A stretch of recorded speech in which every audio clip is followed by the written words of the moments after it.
means you get to sing. How wonderful is that? So our first song tonight is For the Earth Forever Turning. Kim Oler wrote this song for Paul Winter's Missa Gaia, also known as the Earth Mass, which was recorded live in the Cathedral of St. John Divine and in the Grand Canyon in 1981. The text was suggested by Paul Winter, who was inspired by the story of Fiesling. Fiesling wrote a ballad yearning for one more landing on the globe that gave us birth. And his last lyrics were, "May we rest our eyes on the fleecy skies and the cool green hills of earth." Would you please rise and bow your spirits or assemble yourself? Get ready for singing here for our song.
Circle round for freedom, circle round for peace, for all of us in prison, circle for release, circle for the planet, circle for each soul, for the children of our children.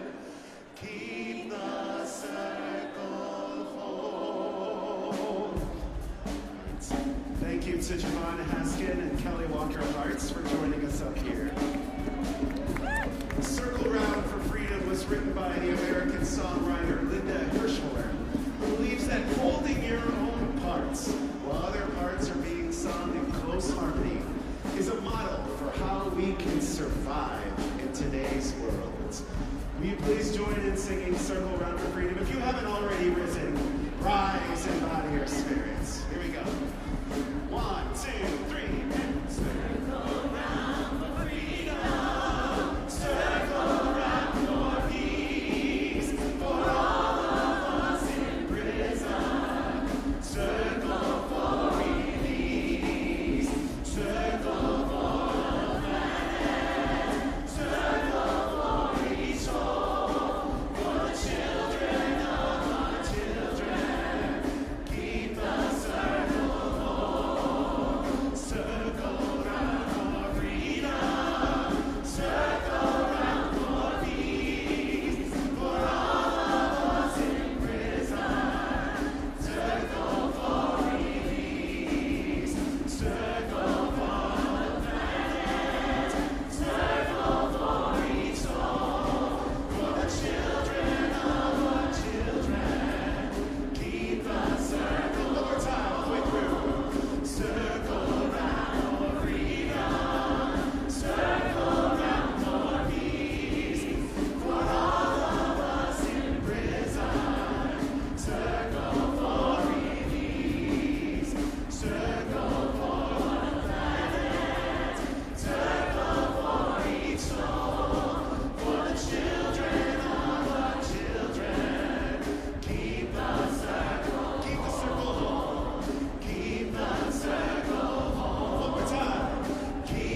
Our next song is Where You Go, and it comes from chapter 1, verse 15 in the book of Ruth from the Hebrew Bible, which goes, "Do not urge me to leave you, to turn back and not follow you.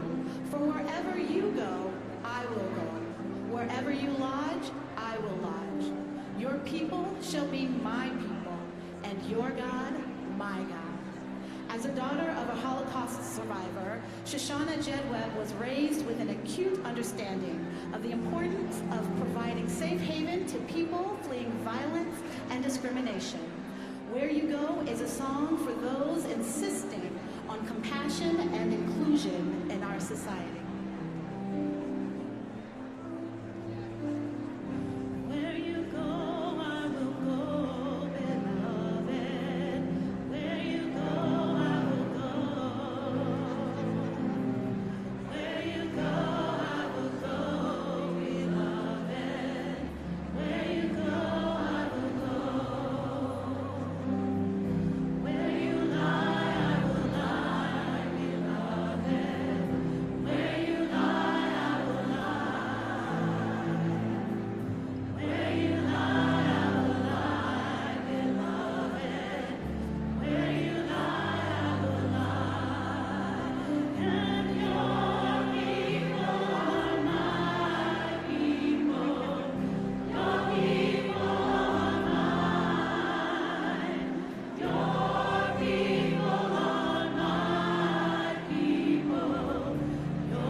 Thank you to Susan Mashiyama and Javon Haskin for leading us in that song.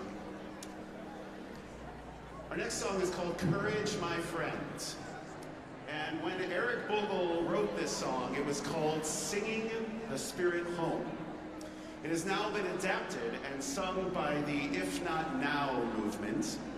If Not Now is working to transform the American Jewish community's support for occupation into a call for freedom and dignity for all. Courage, my friend, will be sung tonight as we companion those co-creating Unitarian Universalism to be recognized for their achievements, to lift them up and to let them know that they are not embarking on this new chapter in their lives alone. The song has some call and response singing and some unison singing, so I'm going to teach this to you now, so I hope you remember it. When we get to this point in the service, I'm going to have you sing it again. So it sounds like this. And courage, courage, my friend. My friend. This is together. You do not serve alone. We will serve with you. Serve with you. Together. And sing your spirit home. So those words are courage, my friend. Courage, my friend. You do not serve alone. We will serve with you and sing your spirit home. Let's try that again. And courage, courage, my friend, my friend. You do not serve alone. We will serve with you. And sing your spirit home. And sing your spirit home. One more time. And courage, my friend, you do not serve alone. We will serve with you and sing your spirit home. Great, so I hope you learned that so you can be leaders when we get to that point in this service. Thank you. Our next song is a deep call to freedom from an unknown composer, an enslaved African in the American South. Hush, somebody's calling my name was a warning of danger nearby to other slaves. We sing this song knowing that most of us in this room don't know the fear that motivated these words, but as a reminder to listen for the call to continually work for justice, to heed that call with a new commitment to reach out and lead in love. Please rise and body your spirits. Join in singing Hush, Somebody's Calling My Name. This is your last chance to sing for a little bit, so give yourself to it. Well, I'm going to sing this first time. That's right, Javon's As a singing the little first bit time. of a solo. So sit back and relax. Hush, hush, somebody's calling my name. Oh, hush, hush, somebody's calling my name. Oh,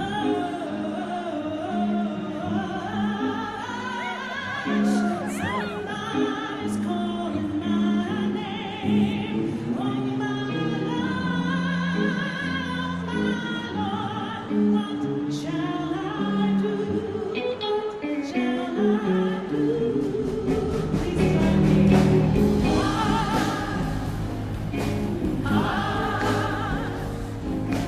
Somebody's calling my name.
Time and time again, there is a call to lead the work of transformation, a call to help heal, a call to testify, a call to disrupt, a call to create something new, a call to help others see their potential, their role in crafting a world that is always pushing towards more justice, more peace, and more love. We rejoice that some choose to live out their calling in the name of Unitarian Universalism. These include the certified music leaders, credentialed religious educators, and newly and final fellowshipped ministers whom we celebrate tonight. It includes the retirees whose years of service we honor, and the leaders we lost this year through their death, and whose lives we mourn. Yet we come together tonight not just to celebrate. We come not just as witnesses, but as co-creators of this faith's living tradition. We ask ourselves, how will I support these religious professionals in their calling? And what will become of this faith they are called to? Every action has a reaction. Whether or not you are a religious professional, you play a part in how these callings are lived out. As we recognize their achievements, let us also acknowledge how much we need each other. As our president, the Reverend Susan Frederick Gray, says, we cannot do this alone.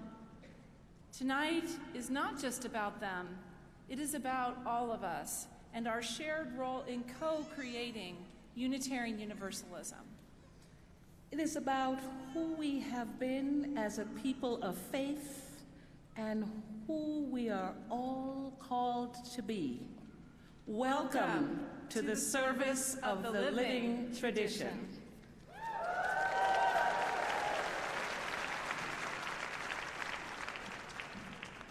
Voices rise, weapons fall, and nations unite around the world, and songs of peace at the heart of every land. Composer, song leader, and ceremonial musician Susie Rowe Prater preaches a world of peace through the cultivation of harmony within and without in her song the choir will now perform called Flame. Flame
A flame burns in the center of the storm.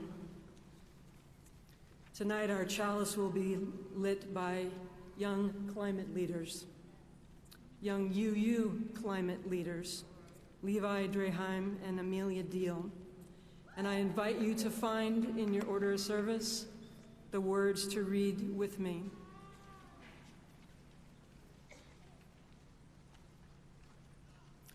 With the kindling of this flame, we reaffirm our commitment to accept life's gifts with grace and gratitude, and to use them to bless the world in the spirit of love.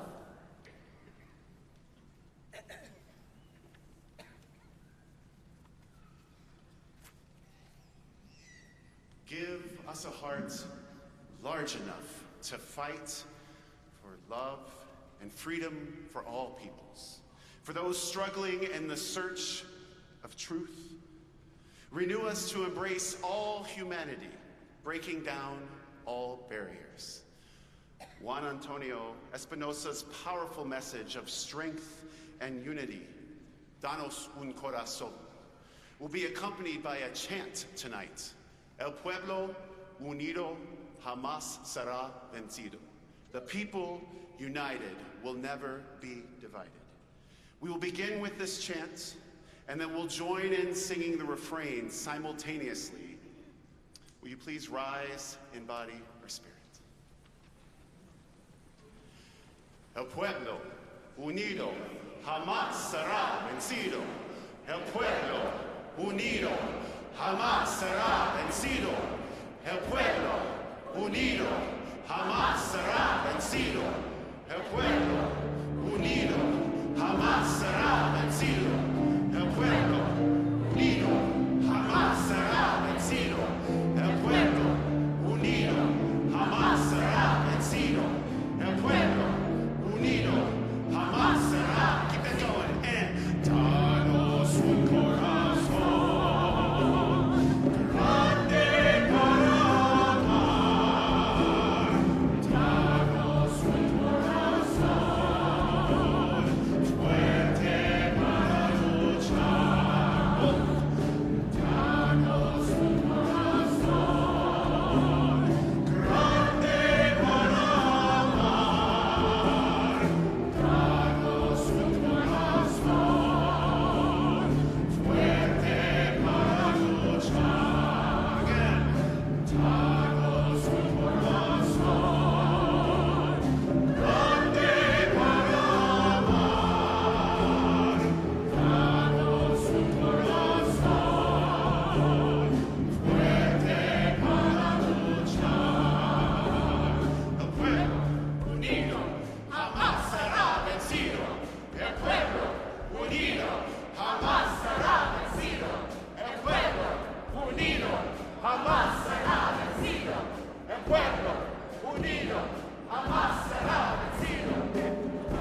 We're about to honor some amazing people here, and I just want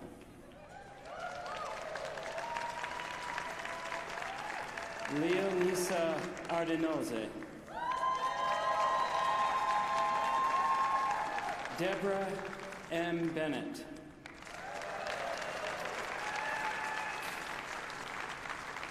Catherine Boyle,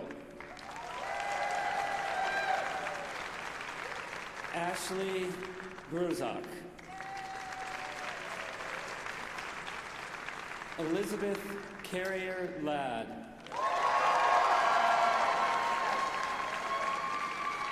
Abigail Klaus,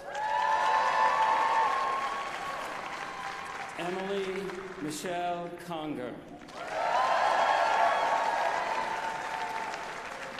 D. Scott Cooper, Claire L. Curall, Christine Dance,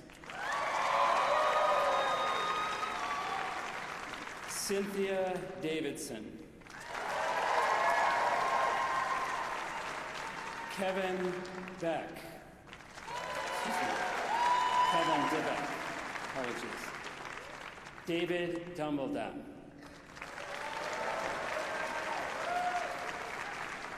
Charlie Arp,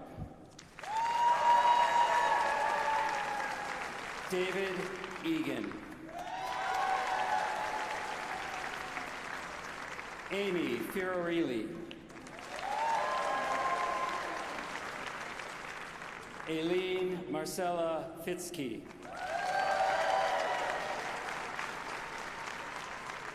Alexa Fraser,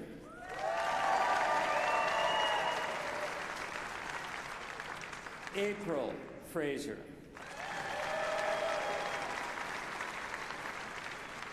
Jack Gady,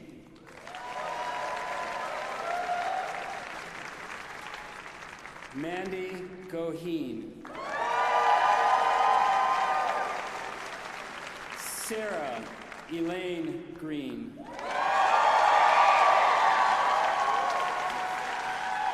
Yadini Z.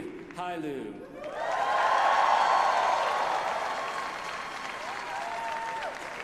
Sherry Halliday Kwan,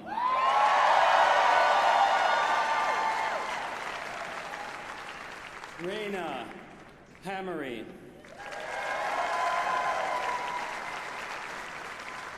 Alan Harden, Rachel Ann Hayes,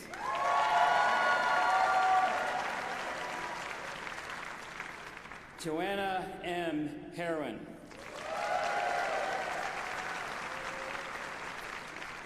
Andrea Johnson,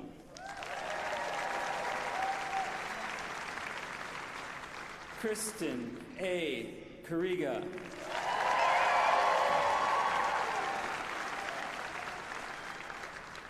Michelle Latizano,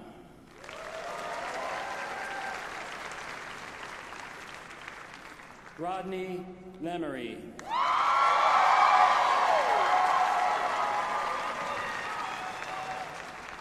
Jim Lewis,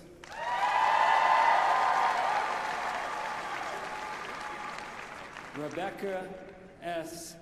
Leeser,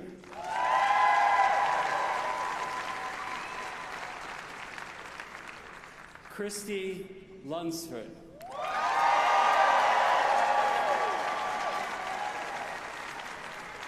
Karen Dawn Madrone,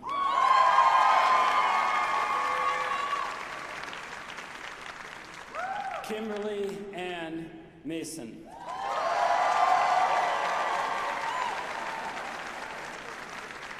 Megan Matheson,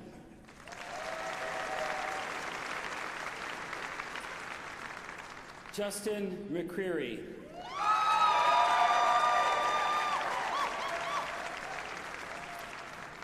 Mira Michkevich,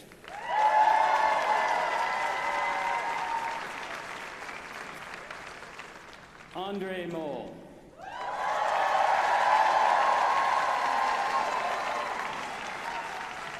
Rosemary Morrison.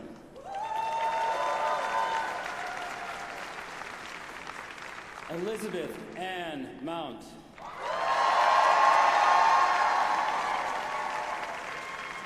Fulgence and Gigi Mana.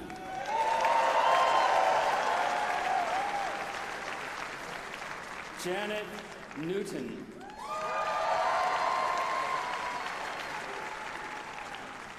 Millie Phillips.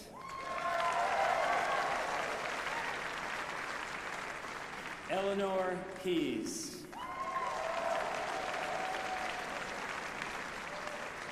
Julie Price.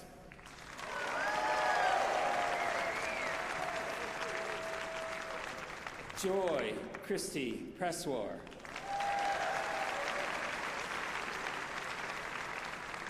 Kristen Saki. C. Nancy Reed McKee.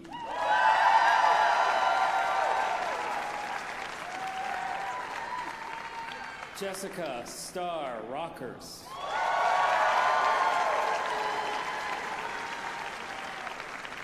John Eric Severson.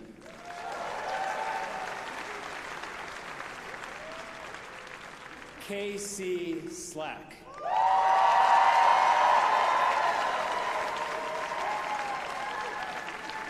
Sarah Smalley.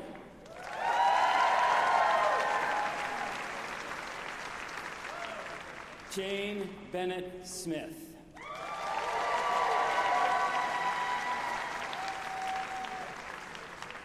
Andrea Spencer Lindsay.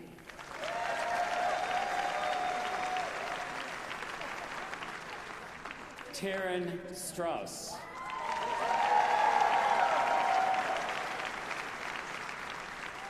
Gary R. Strickarts.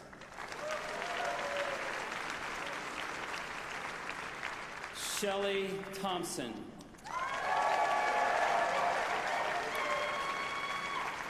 Patricia Trudeau.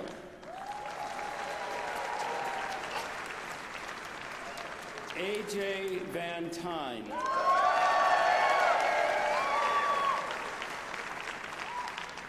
Ruth Van Lillian.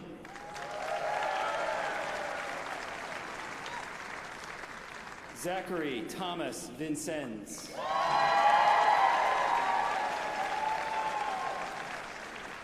Lee Ann Washington.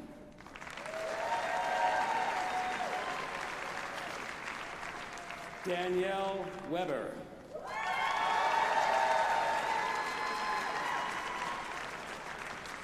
Krista Weber Huang.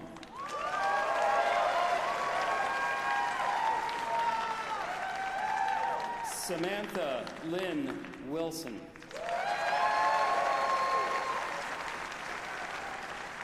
Christopher Wolf.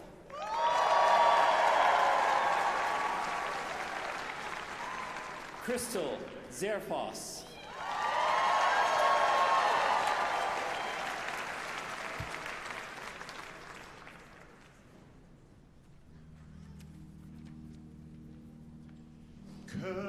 Courage, my friend. You do not serve alone. You do not serve alone. We will serve with you and sing your spirit home. And sing your spirit home.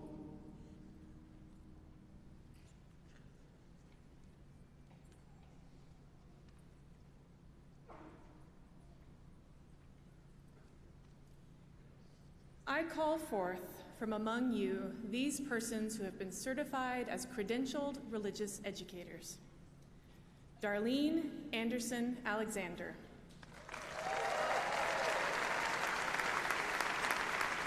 Tim Atkins. Stephen Cooper. Dana Edwards. Marguerite Mills. Mia L. Noren. And Sarah Sauter.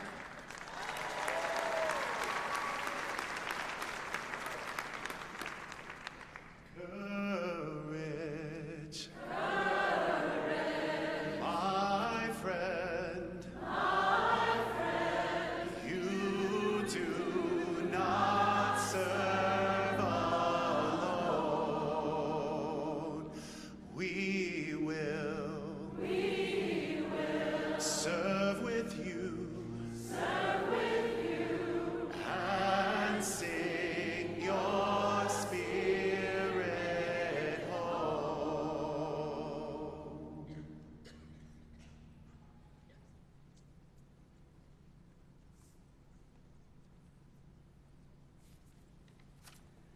I call forth from among you these persons who have successfully completed the program of study and are now certified music leaders. Carolyn Bierke.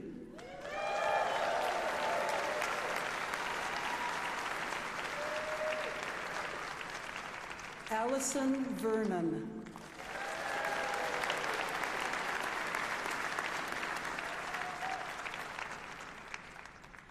Courage. My friend. You do not serve alone. We will serve with you. And sing your spirit home.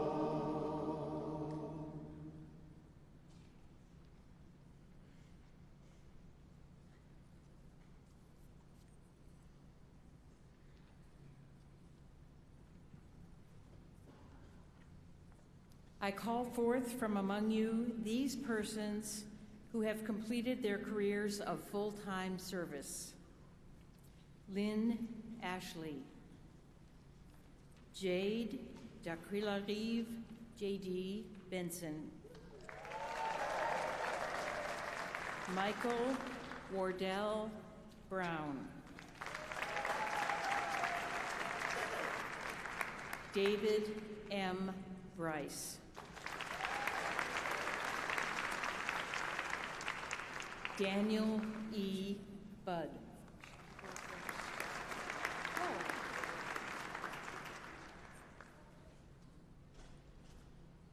Rochelle Carmichael Russell.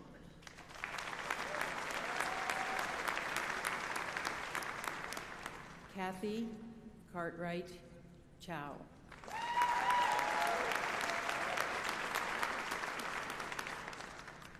Emily A. Champagne.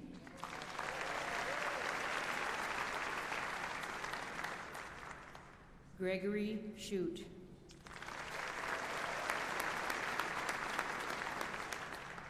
Sarah Clow. Francis Dearman.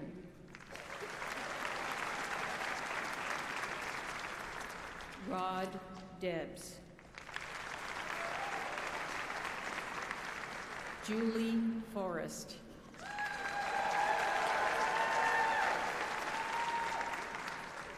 Mary McKinnon Gans.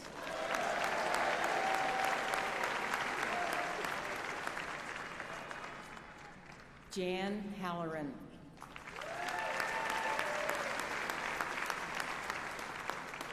Andrea Purdy Heyer.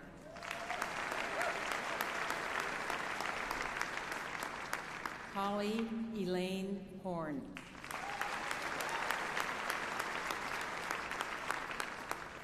Lona Jensen Broussard.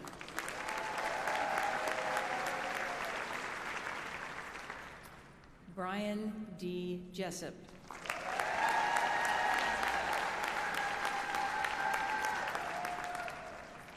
Steve Jewel Crump.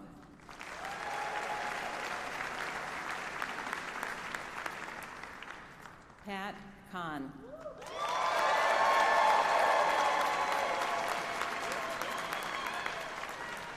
Elizabeth Kit Ketchum.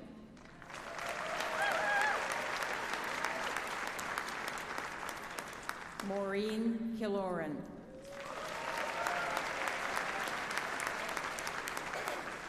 Tony Larson.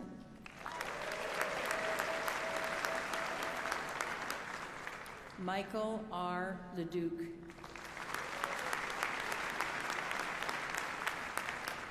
Harlan Limpert.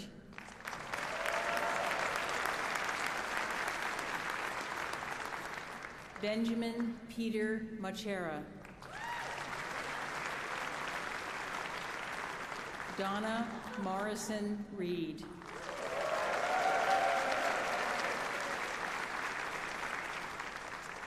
Frederick J. Muir.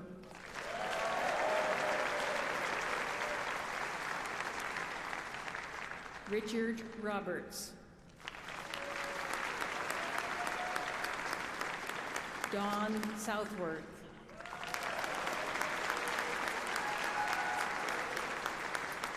Laurie Staubitz.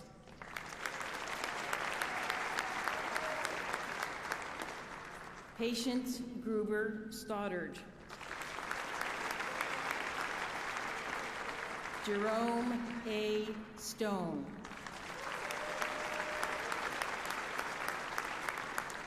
Michael Thompson.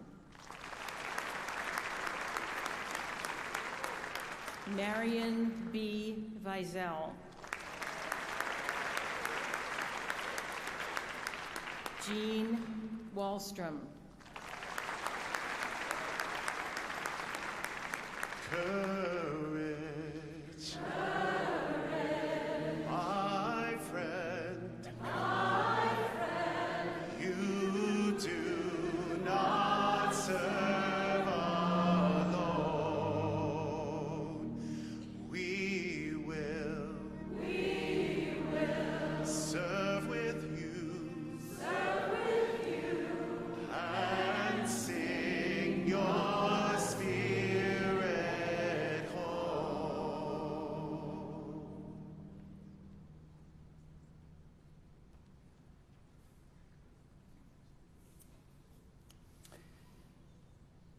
We would like to call forth among you those persons who have received full fellowship at the Unitarian Universalists as Unitarian Universalist ministers.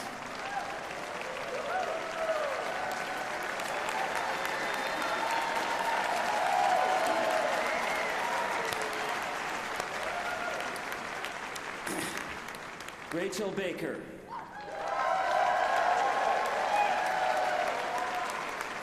Rebecca Bryan. George A. Buchanan. Madeline E. Campbell.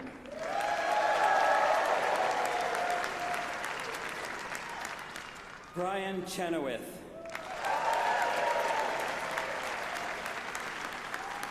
Elizabeth Cronister.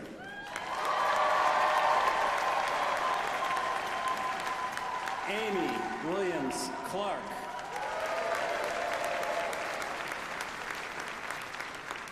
Kelly Clement.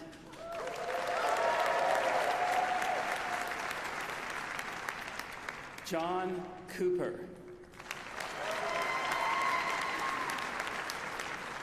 Jennifer S. Dant.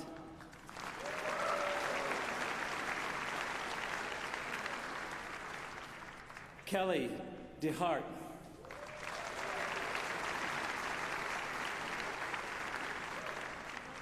Jorge Espinal.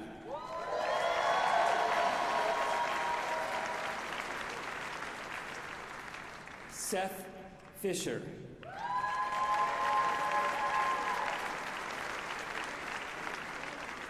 Anthony Fisher.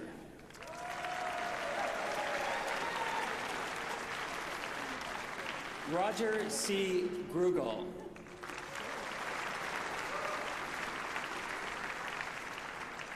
Angela Marie Henderson.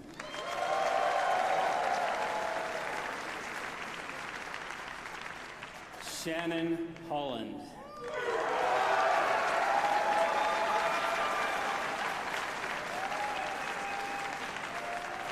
C. Lynn Hopkins.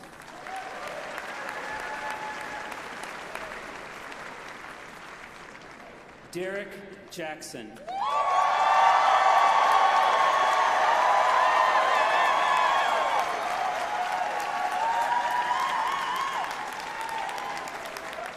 Joanne Javier Duval.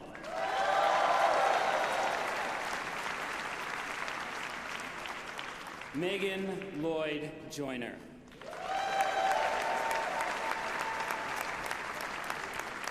David G. Kramer.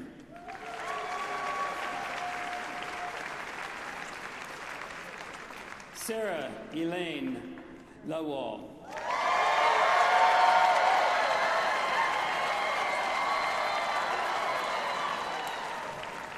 Sherman Zobish Logan.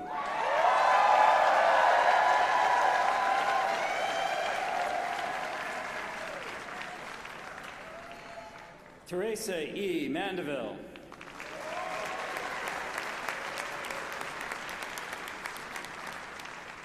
Kathleen McGraw.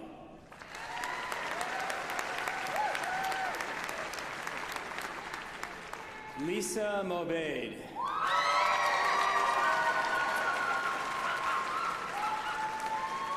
Karen Mooney.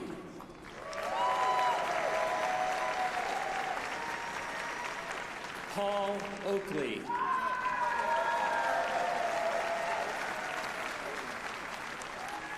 Nastasha Ostrom.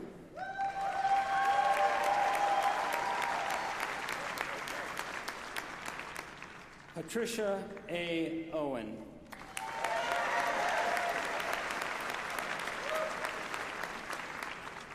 Janet Parsons.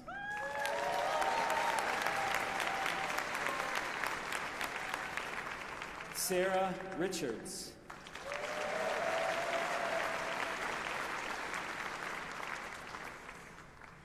Tandy Rogers.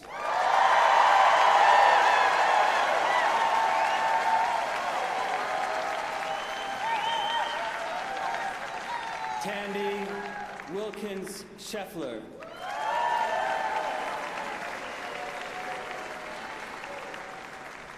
Christian Schmidt.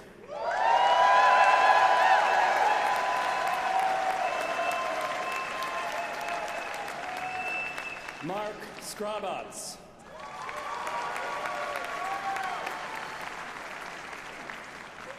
Randall Spalding.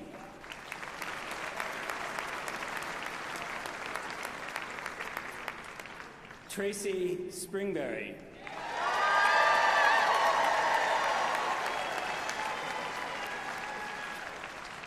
Aaron Stockwell.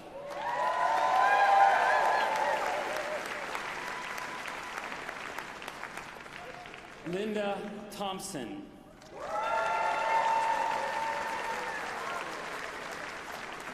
Skylar Vogel.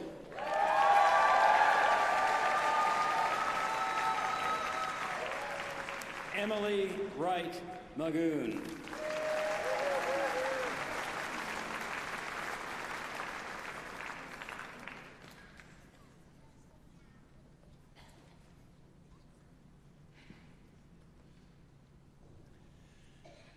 As one, we pledge ourselves to greater service with love and justice, striving to make us all free.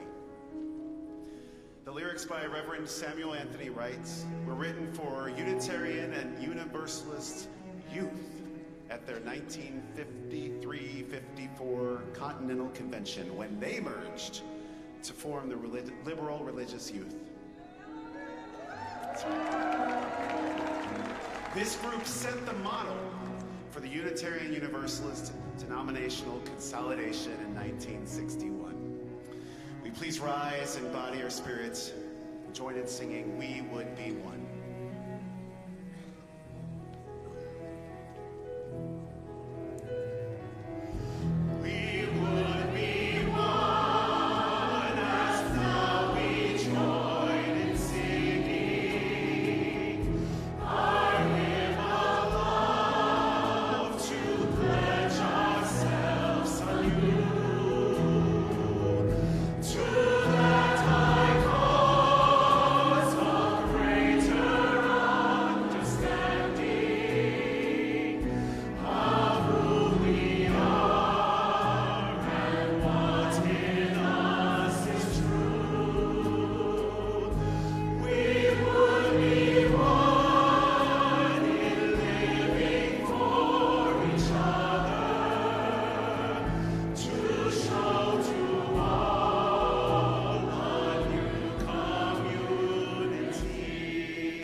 Each year, as we have for generations, we honor the religious professionals of our living tradition who have died during the last year.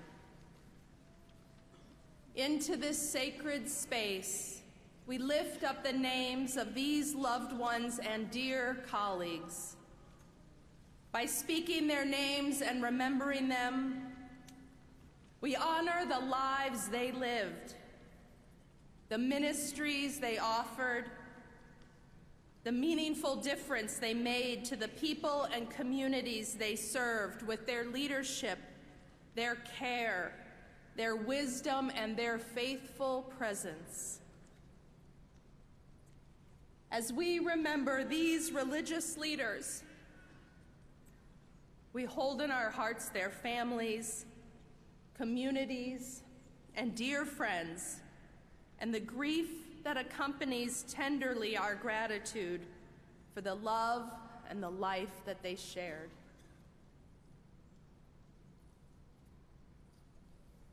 Will you please rise in body or in spirit?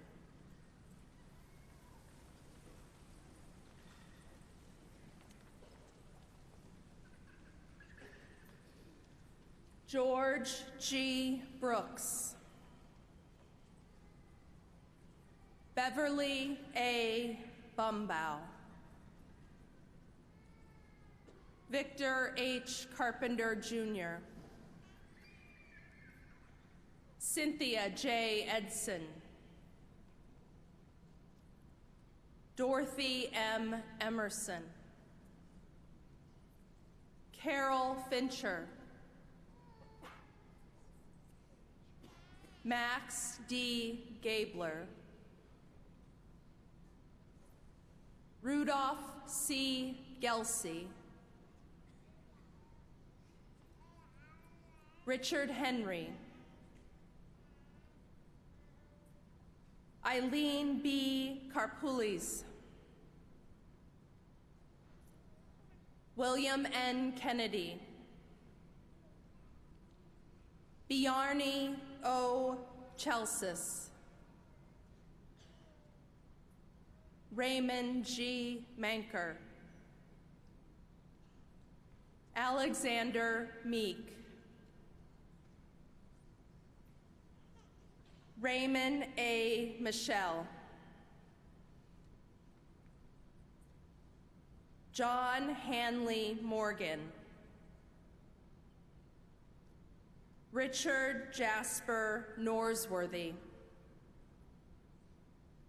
Clark B. Olson. Mark A. Salkin. William Clinton Saunders.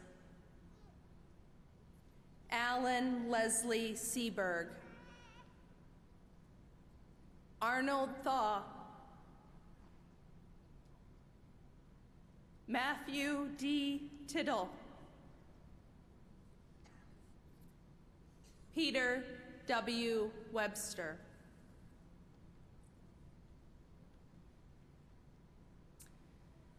I will now share the names of those who have passed away after May 15th, 2019. We will be honoring these religious leaders in full at General Assembly next year in Providence, Rhode Island.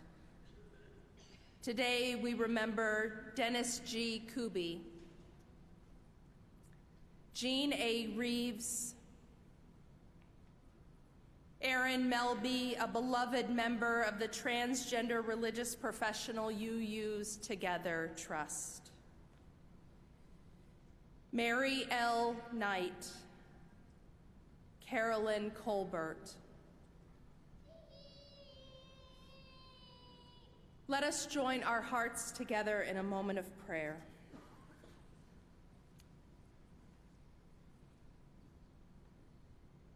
Spirit of life, Spirit of love. Love that holds us close in a network of mutuality that extends through the generations, linking us here to all who have gone before and to all who will come after us.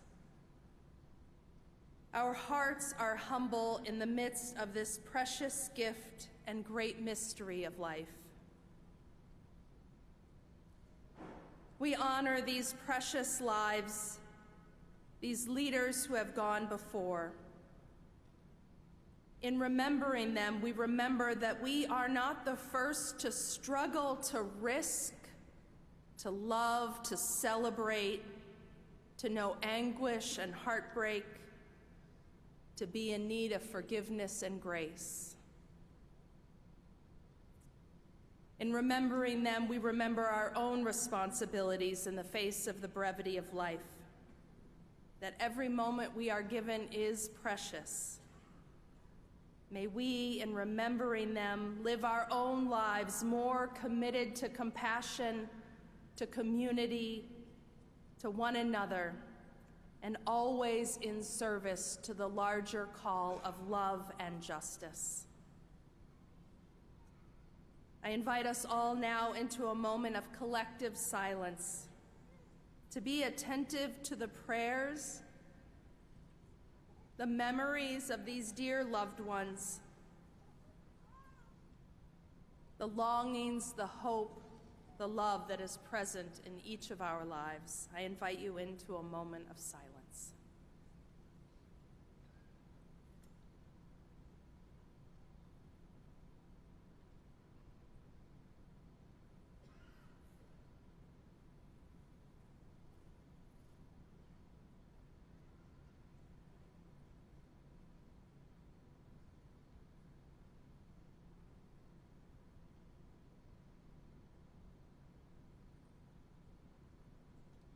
Blessed be.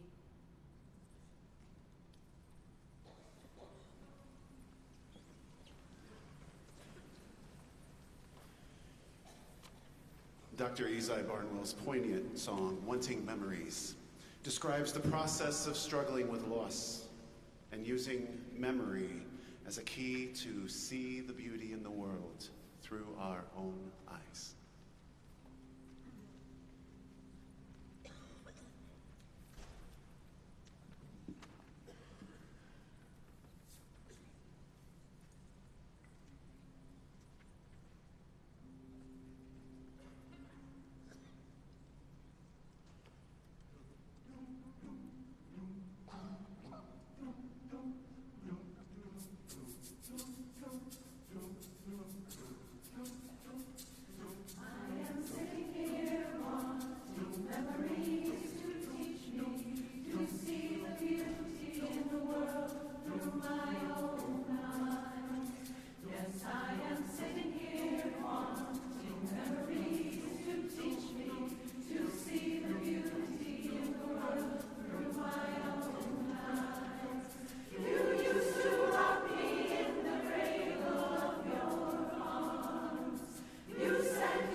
Good evening.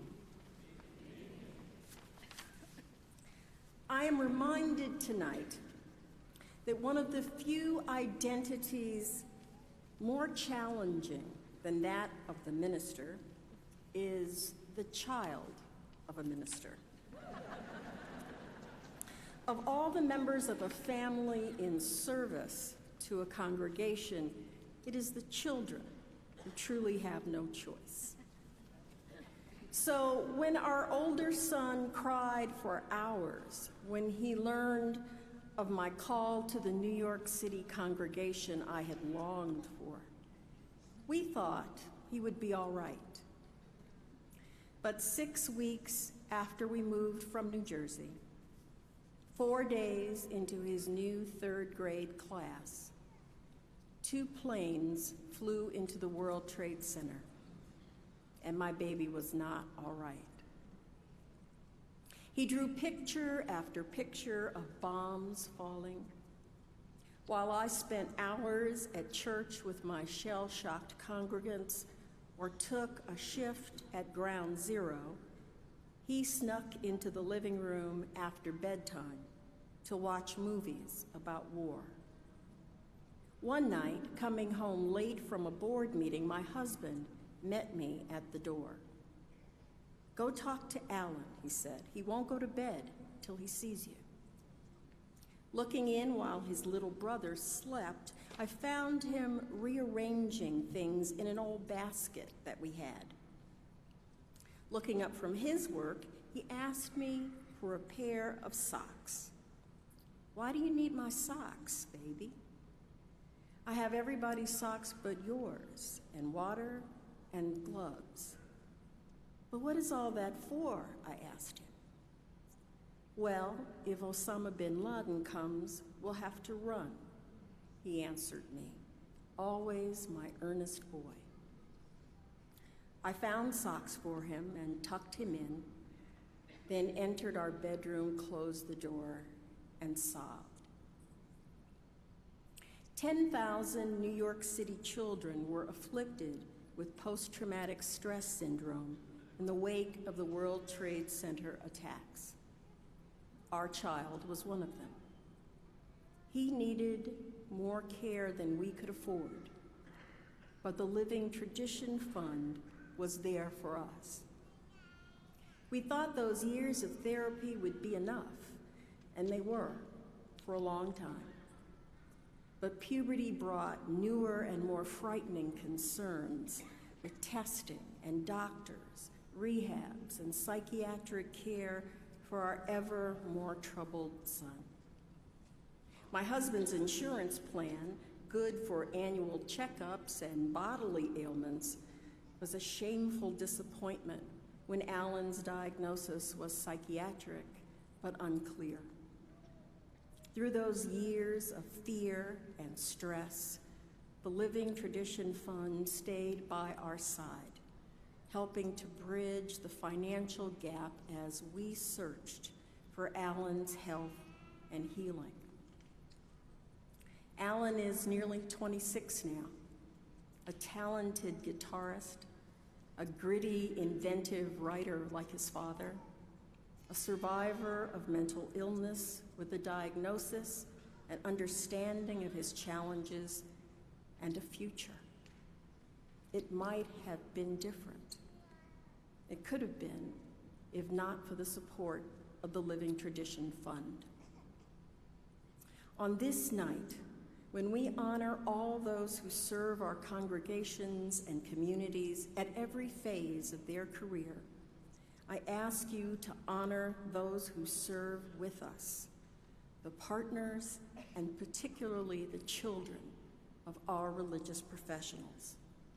Your radical generosity tonight will make a difference in the lives of so many people, people whose stories you may not know, but whose needs are just as great as our family's needs once were. Whether it's the desperately ill child of a DRE, or a seminary graduate overwhelmed by student debt, or a retired minister making the choice between this week's groceries and this month's medication. Your gifts truly matter. On behalf of all those you have already helped, including the McNatt family, and all those who one day will be helped by the gifts you give tonight, please accept our heartfelt thanks. The offering will now be received.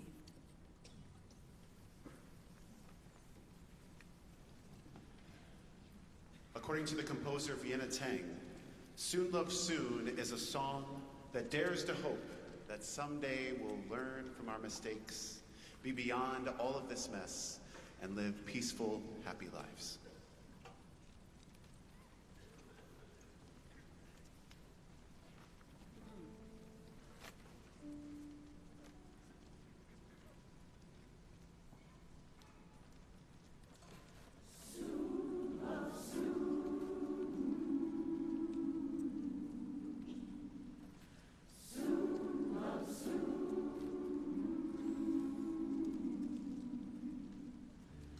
Soon,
The following are some excerpts from the 3rd edition of Rebecca Solnit's book, Hope in the Dark: Untold Histories, Wild Possibilities.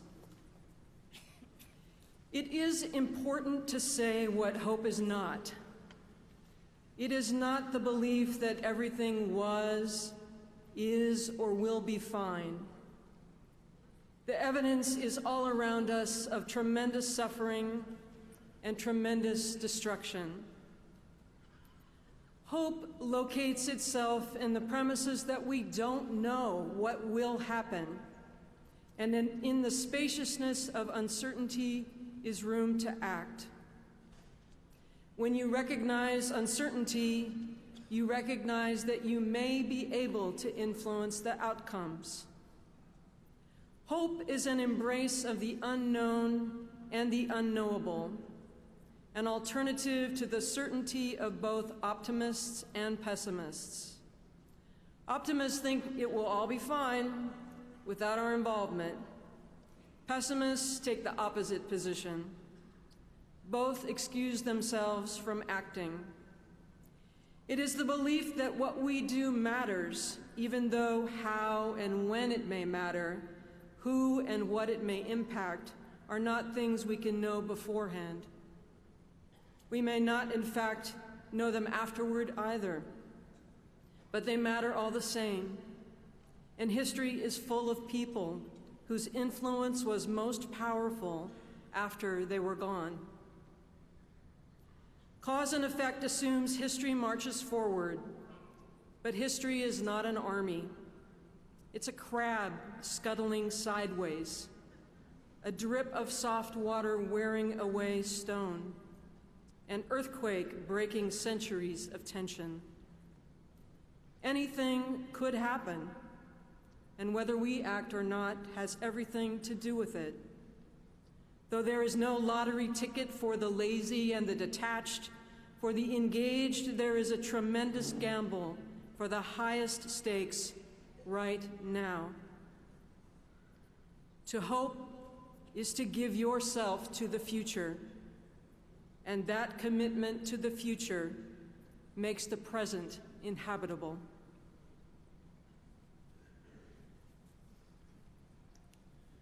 We Shall Be Known by Carisha Longacre of Mamuse calls us to learn to lead in love in these times of great turning. It inspires us to appreciate the good company we keep and go deep into the well, our source of creativity, connection, and ability to thrive.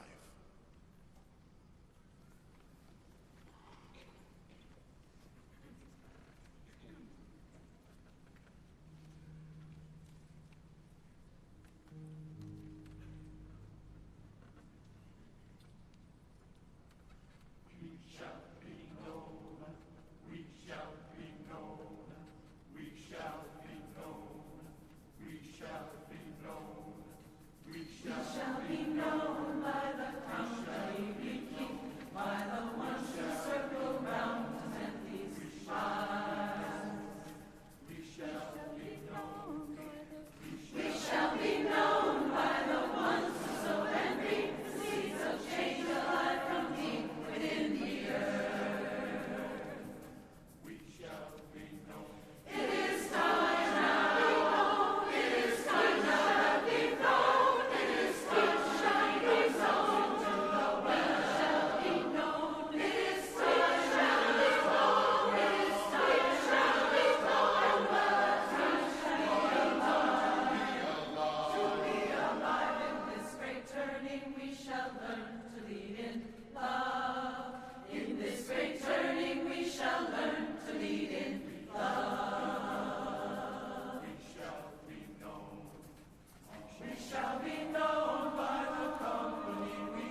to lead in love. In this great turning we shall learn to lead in love.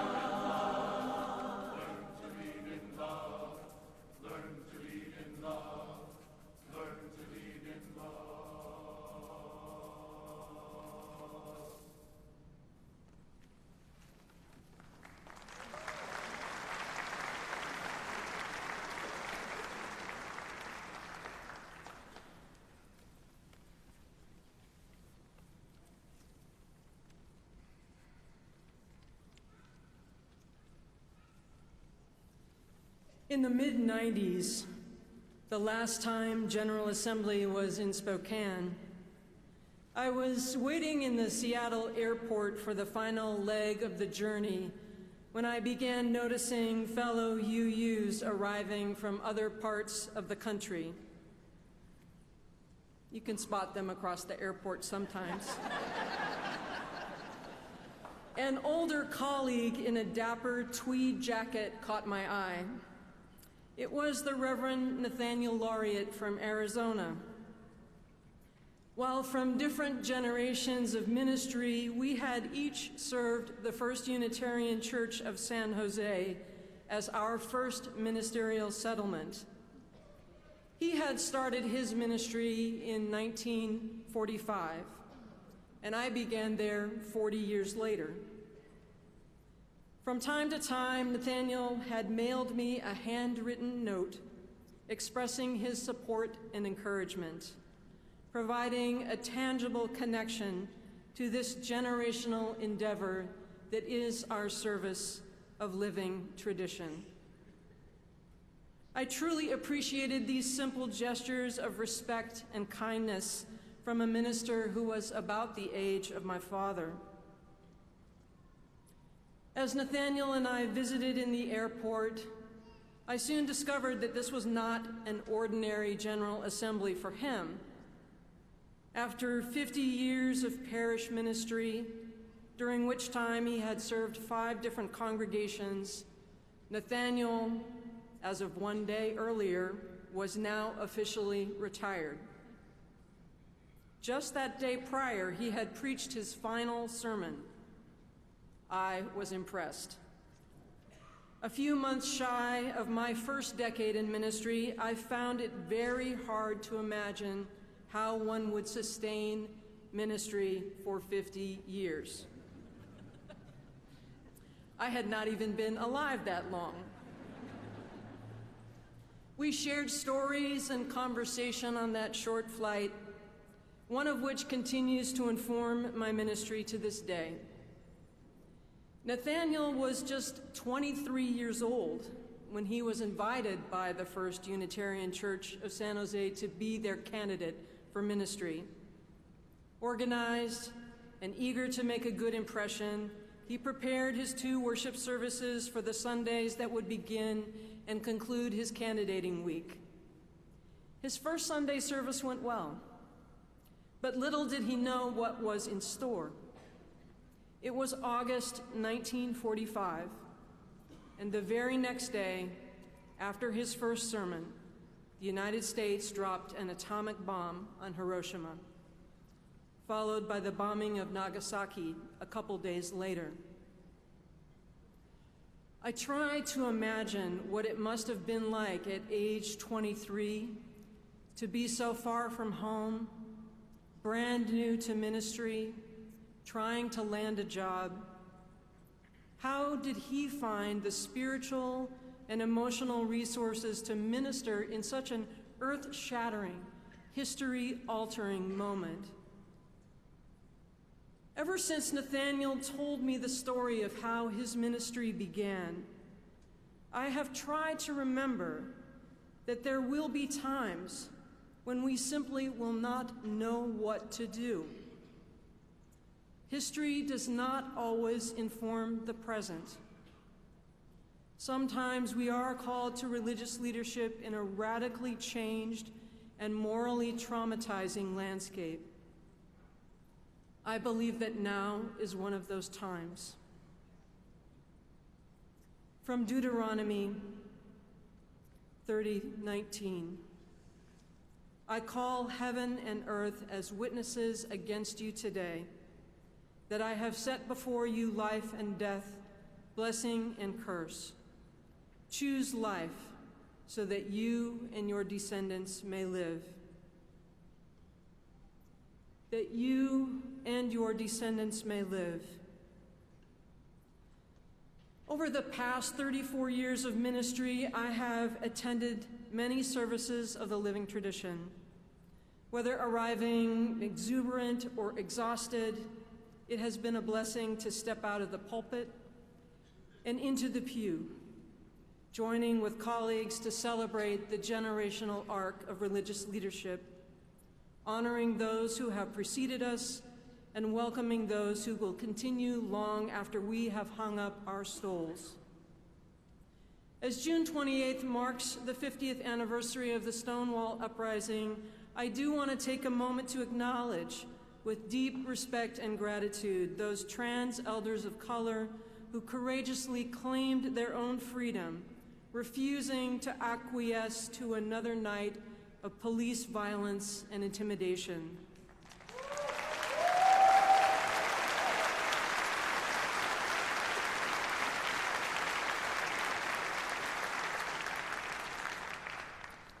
While the work is far from done and our trans and non-binary kin are still targeted in cruel and demeaning ways, I do want to recognize the generations of queer organizers, artists, ministers, and movement builders who have harnessed the momentum of love and outrage to create significant change over this past century. I am personally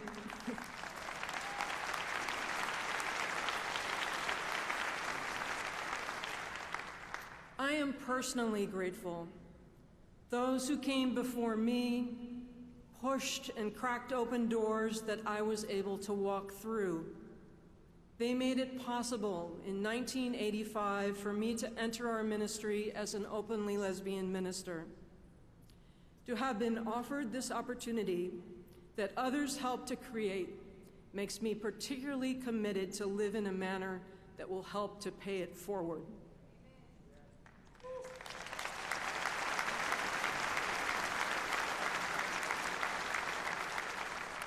Tonight, as we recognize and honor our living tradition that unfolds through generations of ministry, let us also feel the weight and the promise of the as yet unwritten future.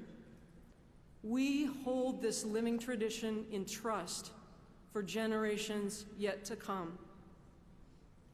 So what does that look like today? In an era in which our larger culture and economy are rife with intergenerational injustice, what some name as intergenerational theft. How can we live into a commitment to intergenerational solidarity? Young people are providing powerful leadership, confronting systemic racism, calling out complacency, and mocking the lies and institutional intransigence that puts their lives, their future, and the planet at risk. They are organizing their peers, proclaiming their moral witness, and refusing to accept the unacceptable. Witness the livid grief of the survivors of the Marjory Stoneman Douglas High School shooting as they call out the NRA and the BS of cautious politicians.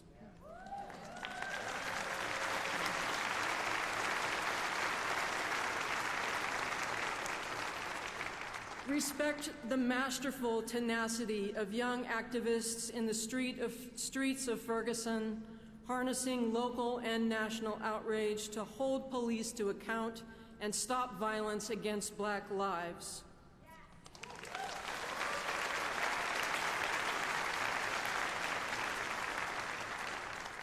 And listen to 15-year-old school strike for climate activist Greta Thunberg, who, when invited to Davos to address powerful corporate and government leaders at the World Economic Forum this past January, delivered a speech that was heard round the world. She said, Either we prevent temperatures from rising above 1.5 degrees, or we don't. Either we avoid chain reaction of unraveling ecosystems, or we don't. Now we all have a choice. We can either create transformational action or continue with business as usual and fail. I often hear adults say, we need to give the next generation hope. But I don't want your hope. I want you to panic. I want you to feel the fear I do every day, and I want you to act. Behave like our house is on fire, because it is.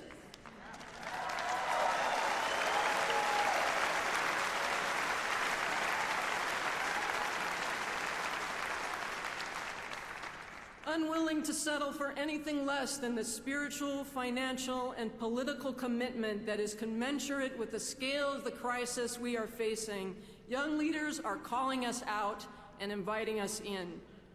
Greta is right to be angry and alarmed. She is right to insist on telling the unvarnished truth to power.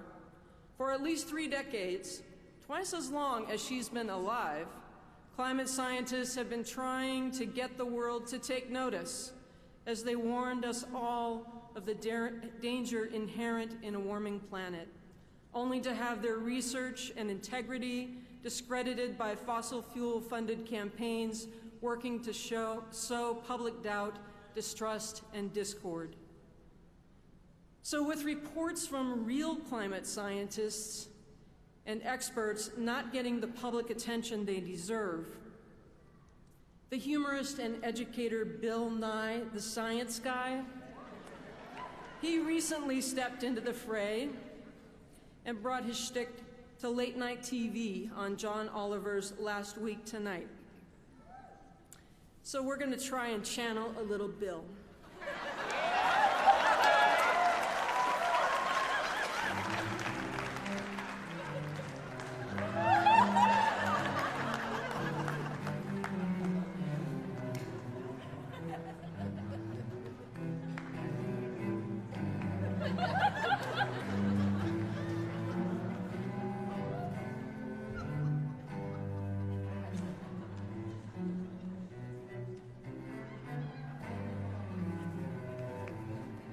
How's that look?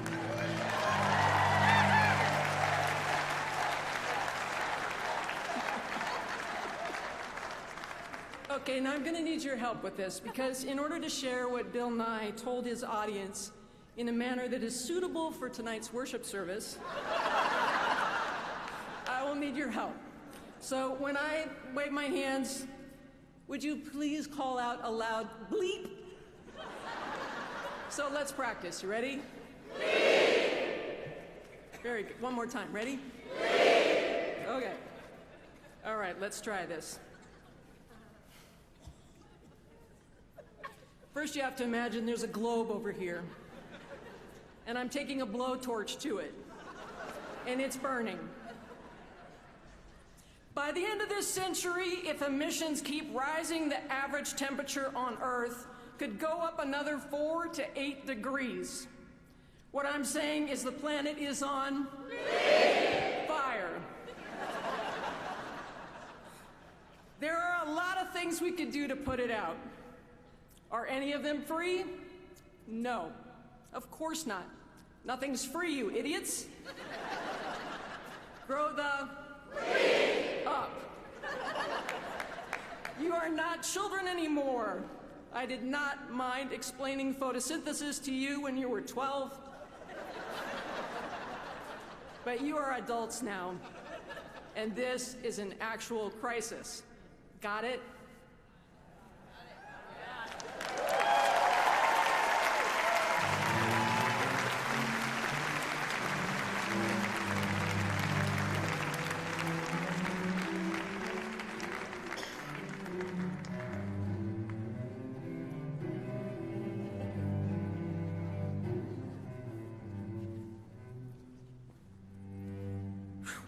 Thank you.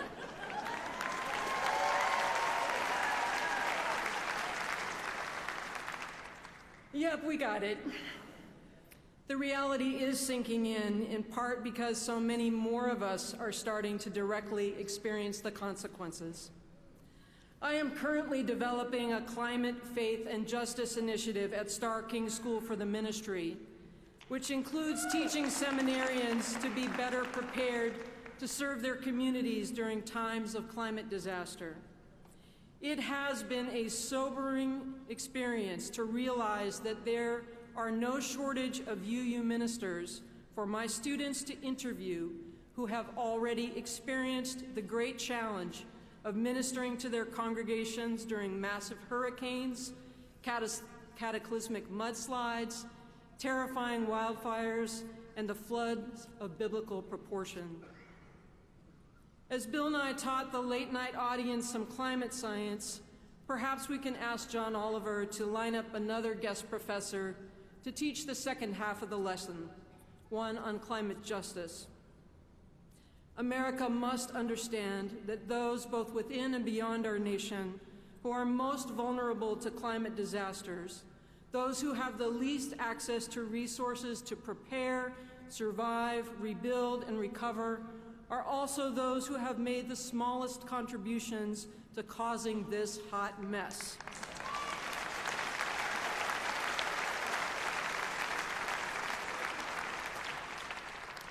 Climate injustice is layered on top of centuries of colonialism and conquest, stolen land, enslaved labor, and indigenous genocide.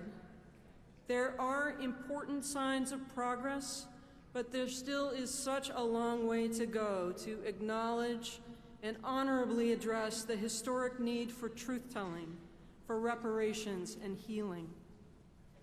But now is the time to go all in, to think big, to address foundational issues. Massive public and private resources will be mobilized. The question is where and in whose interest will those investments be made? It is so important to leverage this moment and this time of gathering momentum to advance equity, to create climate justice. It is time now, and what a time to be alive. Now, nothing slows momentum like giving up hope. And hope is not optional for those whose lives stretch out into the next 70 years. For me, hope is not a feeling to have or not have. It is a virtue to be cultivated, a religious practice that nourishes your soul. As Rebecca Solnit instructs, hope is not the belief that everything will be fine. Hope is an embrace of the unknown, an alternative to the certainty of both optimists and pessimists. Were we to translate this idea into Unitarian Universalist theology, to me it sounds a lot like our teaching that revelation is not sealed. Our youth and young adult leaders are stepping forward and into action, and they do deserve our engaged support.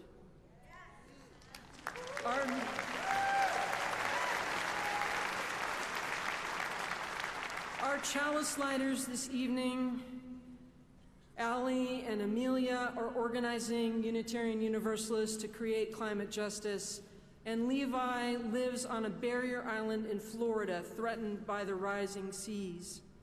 With the support of our Children's Trust, Levi and 20 other young leaders from across the U.S. are suing the federal government to secure the legal right to a stable climate and a healthy atmosphere for current and all future generations.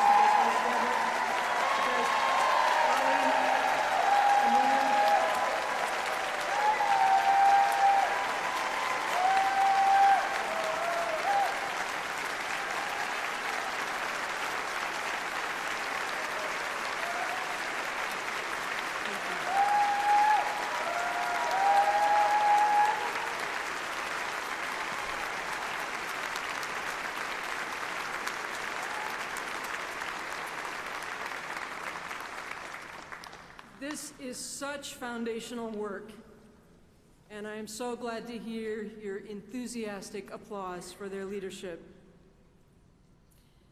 Now, in October of 2018, just last year, the International Panel on Climate Change, the global body of leading climate scientists, issued a new report. What most caught my attention was the deadline. It was so much shorter than I had imagined. So the Earth has already warmed 1.1 degrees Celsius above pre-industrial levels. If we hope to limit that warming to no more than 1.5 degrees and avoid catastrophic climate impacts, they said we only have till 2030 to reduce emissions by 45%. And by 2050, a mere 2 decades later, we must be fully carbon neutral. Like, really? By 2030? That's only 11 years from now. But as a Sunday morning sermon writer knows, there's nothing like a real deadline to sharpen the mind.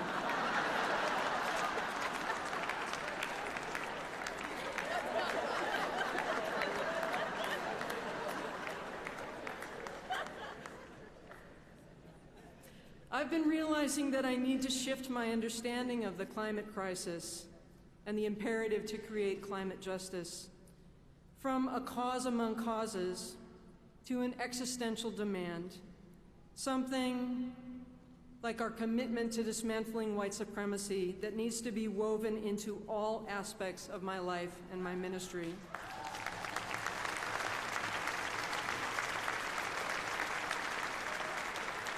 I have to admit that an 11-year window makes it much more concrete. I can count out the years: 2019, 2020, 2021, all the way through 2030. I try to imagine how old I and my loved ones will be. And then I think, what do I need to stop doing to find time to prioritize this work? How much time can I take off work to participate in this pivotal election in 2020? While I have become a train rider instead of an airplane flyer, my own life is far from carbon neutral. What steps are we able to take to become more consistent, a part of the solution, and less a part of the problem? These are core questions for all of us and for all of our institutions to answer over these next 11 years. What a very strange thing to find oneself at such a watershed moment in the history of the planet, when the lives of generations to come depend in large measure on what happens during this relatively brief window of time. If you are wanting your life and ministry to make a difference, not only in the short term, but in geologic time, this inflection point in history is quite a moment to be called into religious life and service. Sometimes a call can feel like an invitation, and at other times like an imposition. The story of Moses' call shows him out minding his flocks and minding his own business when God calls out of the burning bush and charges him to lead his people out of Egypt. Moses, although respectful, was fairly quick to point out his own inadequacies, suggesting that the heavenly nominating committee call on someone else. Someone else with more leadership skills, more suited to serve and succeed in that pivotal moment. While God did not let Moses off the hook, I am glad to note that he did suggest a leadership team be formed, with the more eloquent Aaron taking on their communications portfolio. We are not meant to do this work alone. I remember overhearing a caller to a radio show who asked the presenter what they could do as one individual to make a difference in the global climate crisis, and I loved the respondent's blunt answer. The most important thing you can do is to stop being an individual. Systems change when you join and work with others.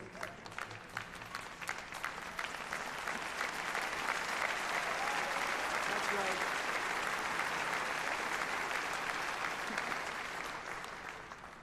It's such a good point, and it applies to us as individuals and to our congregations and communities as well.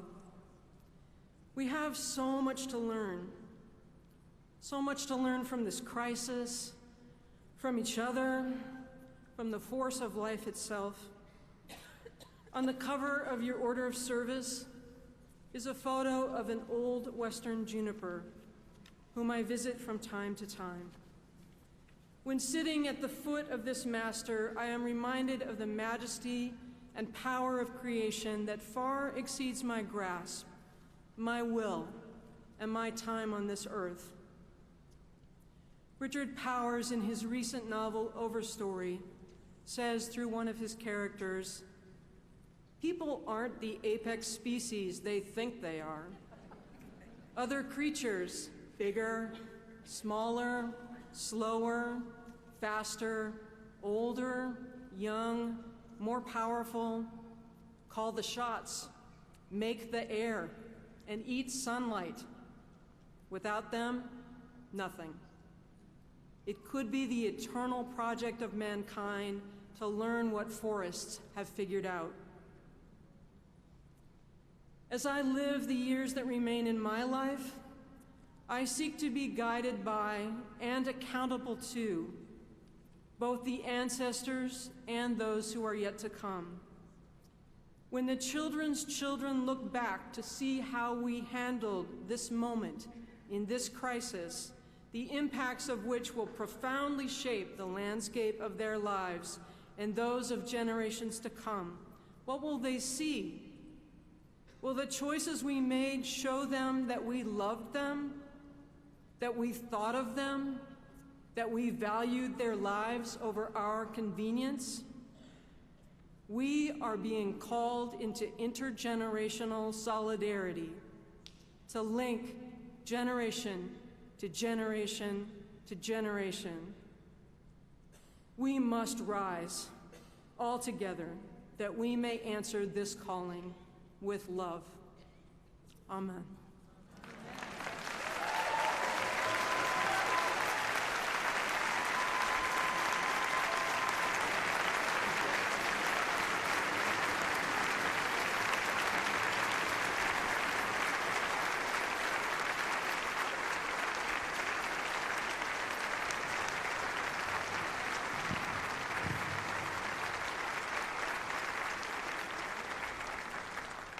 Rabbi Shoshana Friedman wrote our closing hymn with Untitled Chapter in 2015. We sing it today in affirmation of our call. Now is the time to lead in love. Please rise, embody your spirit, and sing "The Tide is Rising."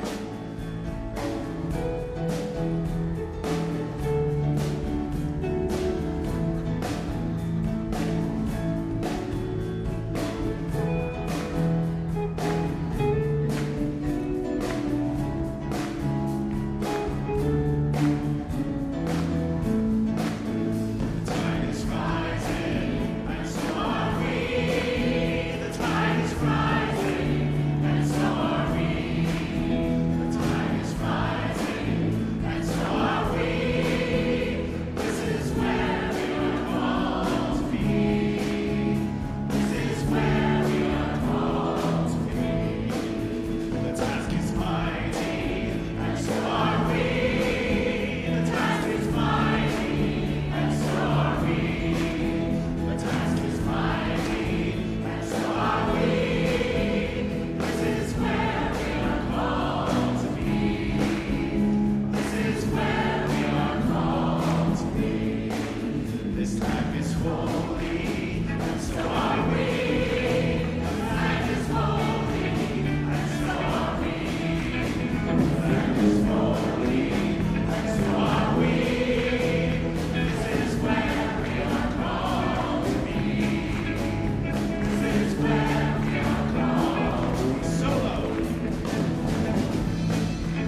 Can you take a hand or touch somebody, connect?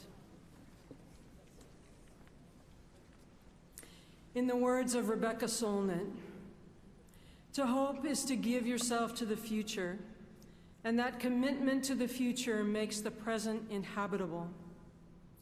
It is time now. This is where we are called to be, called to see and to speak, to repent and to repair, called to plan and to pray, to organize and disobey, generations joining generations, that none may be forsaken. In this great turning, let us lead in love and learning. So truly blessed, may we be all a blessing. Let us choose life, that we and the future may live. Amen.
Natasha a round of applause, please.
Thank you.